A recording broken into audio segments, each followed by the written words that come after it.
Somewhere in your kitchen right now, there is a can with a cartoon chef on the label. You grabbed it because it was fast, because nobody ever showed you the other way, and every time you open it, you pay for the convenience of forgetting something your great-grandmother knew by heart. Put it down. Because authentic Appalachian chicken and dumplings, made entirely from scratch, feeds 6 people for under $15 and produces a broth so naturally rich it sets firm in the refrigerator overnight.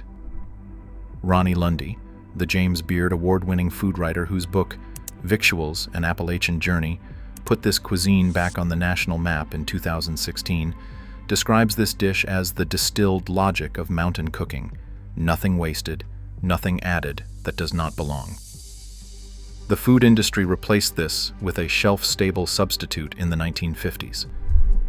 And there is one specific step in the original method, a step that almost nobody outside the mountain communities ever learned, that determines whether your dumplings come out silky and tender or fall apart completely in the pot.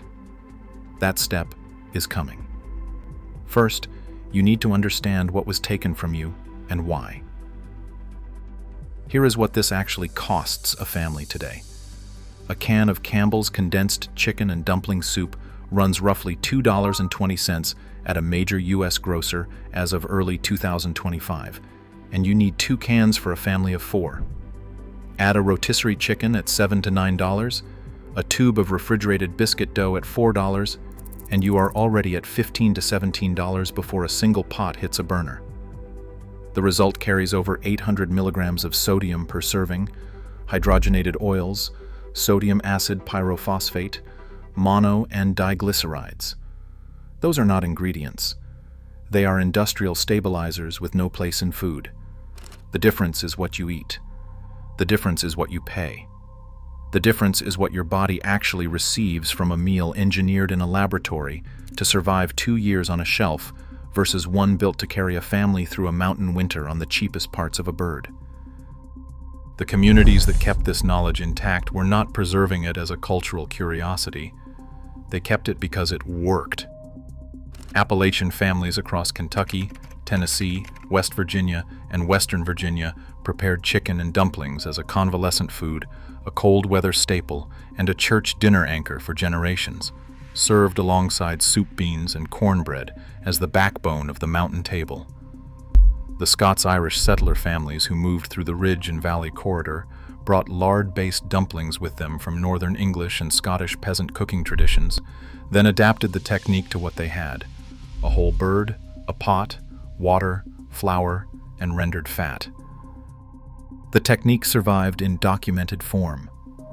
The Foxfire book of Appalachian Cookery, edited by Linda Garland Page and Elliot Wigginton, and published by the University of North Carolina Press in 1992, contains named Appalachian community members, among them Aunt Ari Carpenter of Rabun County, Georgia, identified by name, county, and state, describing exactly how they prepared this dish. The Foxfire project itself began in 1966 in Rabun Gap, Georgia, when a high school teacher named Elliot Wigginton gave his students a journalism assignment and ended up building one of the most thorough archives of living Appalachian practical knowledge ever assembled. That book is not a nostalgia project. It is a primary record. Here is where the story gets uncomfortable. The commercial displacement of scratch cooking was not a natural shift in consumer preference. Bisquick launched in 1931, Pillsbury's refrigerated canned biscuit dough arrived in 1952, and Crisco, Procter & Gamble's hydrogenated shortening, introduced in 1911, had spent decades positioning itself as the modern replacement for lard in the exact applications where lard performed best. All 3 products targeted post-war housewives with a single message: scratch baking is unnecessary labor that modern convenience frees you from. Food historians Warren Belasco, writing An Appetite for Change in 1989, and Harvey Levenstein, in Paradox of Plenty in 1993, both document how the post-war convenience food industry systematically repositioned scratch cooking as a burden rather than a skill. The rural and traditional communities that kept making things from scratch were not resisting modernity. They simply never stopped knowing things the advertising industry needed them to forget. Now, if you are thinking this only applies to someone with a farmhouse kitchen and a wood stove, stay with me, because this next part is specifically for you. A whole conventional chicken at a standard grocery store runs between $5.50 and $8 as of early 2025, depending on size. A 5-pound bag of all-purpose flour costs under $5, and a 1-pound tub of lard sits between $3 and $5. Salt, pepper, and half an onion from whatever you already have. Total outlay, $11 to $15. Equipment required: 1 large stock pot of 6 to 8 quarts, a cast iron Dutch oven. Something like a Lodge 7-quart is ideal here because it holds heat evenly and gently, which matters for the step I am about to describe, a bowl, and a rolling pin if you want flat dumplings. Active prep runs 20 to 30 minutes.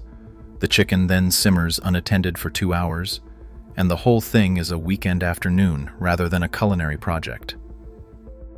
The mechanism behind it matters. Simmering a bone-in chicken at low temperature, you are targeting a range of roughly 180 to 195 degrees Fahrenheit, with small bubbles breaking at the surface but no aggressive rolling boil, and simmering for 90 minutes to 2 hours draws the collagen from the bones and connective tissue, converting it to gelatin. And that gelatin is precisely why a proper scratch broth thickens on cooling and coats the back of a spoon. No commercial stock achieves this because commercial stock is filtered, diluted, and standardized down to a consistent, unremarkable baseline. Your scratch broth carries something the can simply does not. Now, let me tell you about the dumpling piece, because this is where the chemistry actually matters. Cold lard or cold butter, worked into flour, coats the flour proteins before any water is added, and that coating interrupts gluten development, which produces a tender dumpling rather than a tough one. Overmixing after adding liquid drives gluten cross-linking, and that is what creates the rubbery, dense result most people accept as normal, because they have never tasted the alternative. This is also why the traditional Appalachian flat dumpling, rolled thin and cut into strips, not a leavened cat head biscuit dropped into the pot, behaves so differently from what a modern recipe produces when it tells you to use canned biscuit dough. The technique I promised you is still coming, and it has nothing to do with the dough. Once the dumplings go into the hot broth, you cover the pot. You do not stir. You do not lift the lid. For 15 to 20 full minutes, the pot stays sealed, and here is the reason. The steam layer that builds inside a covered pot cooks the top surface of the dumpling from above. Lift the lid and that steam escapes, the top surface goes wet and slack instead of setting, and the dumpling loses its structure. Every modern recipe instructs you to check. Every modern recipe produces dumplings that fall apart or turn gummy. Aunt Ari Carpenter, documented in the Foxfire book of Appalachian Cookery, Robin County, Georgia, did not check. She knew. You were never told. I want to be honest about something. The no-lift rule carries no tolerance for high heat.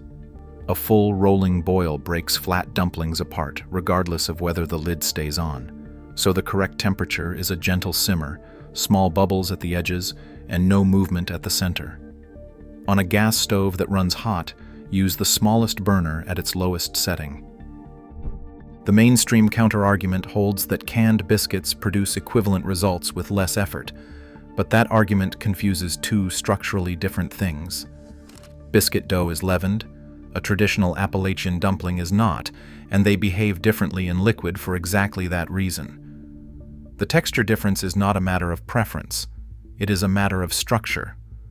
Dumpling cookery in liquid is not an Appalachian invention. Chinese jiaozi trace back to the Han Dynasty, more than 2,000 years ago. German cloese appear in 16th century manuscripts. Scottish suet dumplings in broth predate colonial America by centuries. Every food culture that had flour and a pot arrived at this technique independently, and what Appalachia preserved was not a regional quirk, but the convergence point of a universal principle that the convenience food industry spent 50 years teaching you to buy instead of make. If you are the kind of person who believes that real knowledge has been quietly buried to protect someone else's market, you already know what to do. Subscribe to this channel because every video here pulls one more piece of what was taken back out into the open. Next video covers Appalachian dry-cured pork, specifically country ham, the salt-cured tradition that runs from the Tennessee ham houses of the Cumberland Plateau through the smokehouse culture of eastern Kentucky. And there is one specific ratio in the cure referenced in a single county extension document from the 1940s that virtually every modern guide leaves out entirely. That omission is why most home-cured attempts either go wrong or taste flat. Subscribe so you do not miss it. Tell me in the comments whether you make flat dumplings or drop dumplings, and tell me which state you are in. I am building a record of where these regional variations survived, and this audience carries knowledge the internet has not cataloged yet.